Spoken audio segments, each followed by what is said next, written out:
I think we need to stop blindly telling people to support local. Yeah, I said it. And before somebody comes at me with comments, I want to support local businesses. That's actually how this whole mess started. I called 3 local pool contractors because I specifically wanted to give a locally owned business this job. More than a month later, I hired a contractor 45 minutes away.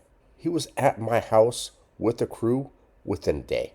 And then there's the money issue. What started off with quotes around $9,000 for skimmer work eventually became a project that was being quoted around $25,000 to complete. The contractor 45 minutes away, $13,000. Roughly a $12,000 difference. But here's what I don't want you to take from this video. This is not a story about hiring the cheapest contractor, because the biggest lesson happened before I ever compared final prices. It was everything these contractors showed me while I was trying to hire them. After this experience, I think I'm going to evaluate contractors a lot differently. This started off with what I thought was a relatively straightforward problem. I had a bad pool skimmer, so naturally I started calling pool contractors. I deliberately started local. I own properties, I hire contractors. I spend a lot of money maintaining things, and whenever I reasonably can, I want that money going into locally owned business. If there's a good contractor 10 or 15 minutes down the road, I'd rather give him the job than to call someone 45 minutes away. So I started reaching out. And that's when the frustration began. I'd text somebody, they'd respond. I'd answer, then freaking nothing. I'd follow up, maybe I'd get another response. Then nothing again. Days go by, then weeks. Eventually, more than a month had passed. And I'm sitting here thinking, do you actually want this job? Because if you don't, that's okay. Seriously, just freaking tell me. We're slammed. This isn't really the kind of project we want. We can't get to you for 2 months. Fine. I can work with an honest answer. What I can't work with is spending a month trying to figure out whether you actually want my business. And eventually, I realized maybe I was the one making the mistake. I think homeowners need to stop chasing contractors who don't want their job, because that's exactly what I was doing. I tell myself, they're probably busy. They probably forgot. They'll get back to me. Maybe. But eventually, I realized something. Their behavior was the answer. Whether somebody's too busy, doesn't like the project, doesn't know how to do it, or simply doesn't want it, really doesn't matter from the homeowner's perspective. The outcome is exactly the same. Nothing is getting done. And I think I wasted a lot of time trying to turn an uninterested contractor into an interested contractor. And honestly, I'm not doing that anymore. If you tell me you're interested because your actions repeatedly tell me you're not, I'm going to believe your actions. But even then, I probably would have stuck with somebody local if I felt like we were making progress. That's what really started bothering me. We weren't making any progress. Nobody had measured anything other than me. Nobody was really digging into the opening. Nobody came out and looked closely at how everything was plumbed. And yet, we were already having conversations about what parts won't work. One contractor told me, I can't find the matching skimmer. Okay, it doesn't have to match. And then, nothing. No, okay, let me find another option. Nope. Send me the measurements. Nope. I'll come by and take a look. Absolutely nothing. And that's when the whole process started feeling like somebody was just winging it. That bothered me more than somebody simply not knowing the answer. If the homeowner has to figure out the repair for you, what exactly are we hiring you for? I'm not a pool expert. That's why I'm calling you. I don't expect myself to know which skimmer fits. I don't expect myself to understand exactly how the plumbing needs to be configured. And to be fair, I don't expect a contractor to magically know every answer before seeing the job everywhere. Anyway, that's not what I'm asking for. What I do expect is for a professional to have a process for finding the answer. Come look at it, take measurements, ask questions, call the supplier, look at alternatives, explain options, develop a plan. That's expertise. Sometimes the answer might be, hey, this really isn't my specialty. You need somebody else. You know what? I absolutely respect that. What I don't want is to spend weeks chasing somebody while neither of us seem to know what the next step is. I don't need a contractor who instantly knows every answer. I need a contractor who knows how to get the answer. And as frustrating as all of that was, I still thought I was dealing with a skimmer problem. I wasn't. The $9,000 repair wasn't actually the repair I needed. The skimmer was only part of the problem. As I started understanding what I really needed to happen, I realized that liner needed to come out. And if the liner was coming out, this was the time to address both skimmers. Reset them correctly, deal with the plumbing, realign what I needed to be realigned, put the pool back together correctly.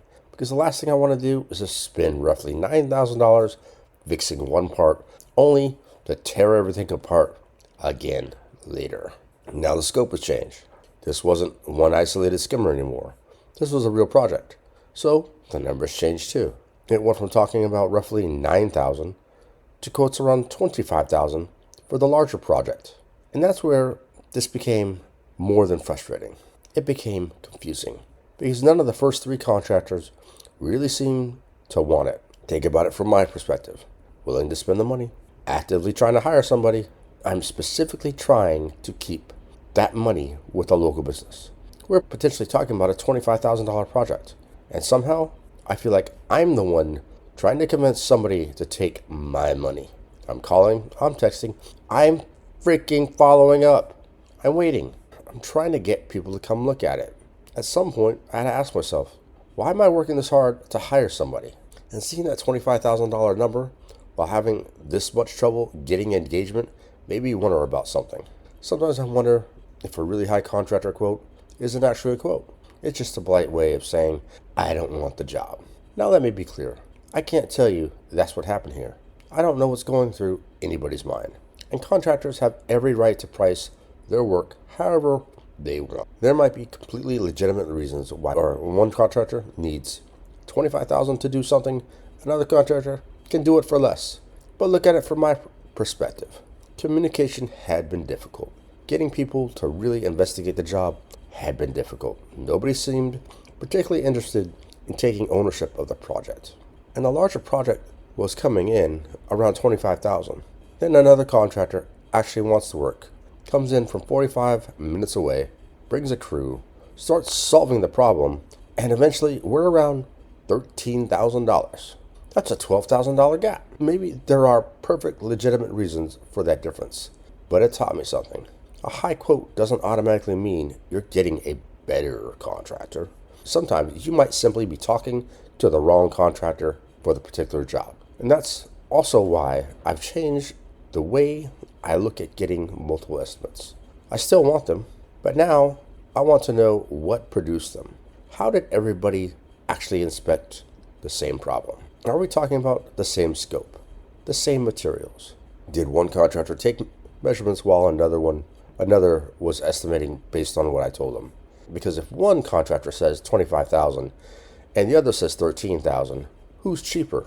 Is it really enough? I want to know, why are these numbers $12,000 apart? And that's where the useful information is. By this point, though, I spent more than a month trying to keep this job local, and I was done chasing it. I think support local is terrible advice if we leave out two words: earn it. I want to support local. That's exactly what I try to do. But being geographically close to my house is another qualification. Communication, competence, showing up, problem solving, doing what you said you were going to do. If I got two great contractors and one is local, I'm choosing local. But I'm not going to choose the worst experience simply because somebody happens to live 10 minutes away. So eventually, I stopped caring about the zip code, and I called another pool contractor. He was 45 minutes away. At this point, I don't care. Basically, I know three things. Can you look at this? Can you figure out what needs to happen? And more importantly, can you actually get the job done? Within a day, he's at my house. And he doesn't show up by himself, look over the fence and say, yeah, I'll get back to you. He brings a team. They start ripping out the skimmer. They expose the plumbing. They start looking at what's actually happening underneath everything. They start to figure out how the plumbing needs to be realigned so it can be done correctly. And I'm standing there watching them thinking, this is what I've been trying to get somebody to do for more than a month. Don't give me an instant answer. Not tell me everything is easy. Just show up, look at the problem, and start solving it. There was something almost ironic about it. The guy who drove 45 minutes was giving me exactly what I've been hoping for to get by hiring somebody close to home. He's accessible, he communicated, he showed up. And more importantly, things were finally moving. After more than a month of conversations, someone was actually taking action. And then we got to the price. The contractor who was willing to do more wanted almost half the money. And I still don't think you should automatically hire the cheapest contractor. The larger project had been looking like roughly $25,000. His number, 13. Roughly $12,000 less. If all he had done was thrown a cheap number at me, that wouldn't have been enough, because I dealt with enough contractors to know the cheapest quote can become the most expensive decision you make. Gladly, I pay more for somebody who's going to do something correctly. What made the $13,000 number compelling was everything else he had shown me. He communicated, he came to the property, he brought the team, he looked at the actual problem, started working through a solution. So now I had two things: a contractor whose process gave me confidence and a substantially lower number. That's completely different than simply just choosing the lowest bidder. And that probably was the biggest change I'm taking away from this. Homeowners put way too much emphasis on a piece of paper with the price at the bottom. By the time the quotes get into my head, I've already been interviewing you. You just might not realize it. How quickly did you respond? Did you show up when you said you would? Did you ask good questions? Did you actually inspect the problem? Could you explain your recommendations? Give me some options. When you encountered an obstacle, did you solve it or disappear? Those things matter, because the quote tells me what you say the job is going to cost. Your behavior tells me what it actually might be like to work with you. And there's one part of the interview I'm going to pay especially close attention to from now on. You want to know when you pay the most attention to a contractor? Before you give them a dollar, because that's when they're trying to win your business. That's the honeymoon period. If there's ever going to be a time where communication is great, it should probably be now. So if I'm already chasing you, and if you aren't returning calls, you aren't showing up, if you're not taking measurements, if I can't figure out whether you even want the job, I've got to ask myself, what's the relationship going to be like after I hand you $10,000, $20,000, or even $25,000? Once the deposit is paid, the dynamic changes. And I'd much rather discover how somebody operates before they have my money than afterwards. And that's where this entire pool project changed for me. I'm still going to support local businesses. I'm going to support multiple quotes. I'm still going to compare prices. But I'm going to evaluate the contractor before I evaluate the quote. 3 local contractors had more than a month. The contractor 45 minutes away needed a day. Original skimmer work around $9,000. Larger project was looking like $25,000. The contractor who after showed up, $13,000. But here's the part I don't want lost in the numbers. He didn't win because he was 45 minutes away. He didn't win because he was simply cheaper. He won because when everybody else was talking about the problem, he started solving it. And that's what I'm going to look for from now on. Did you communicate, show up, investigate? Do you have a process? And when you encounter a problem, did you just give me an excuse, or do you start looking for a solution? So yes, support local, but support the businesses that earn your business.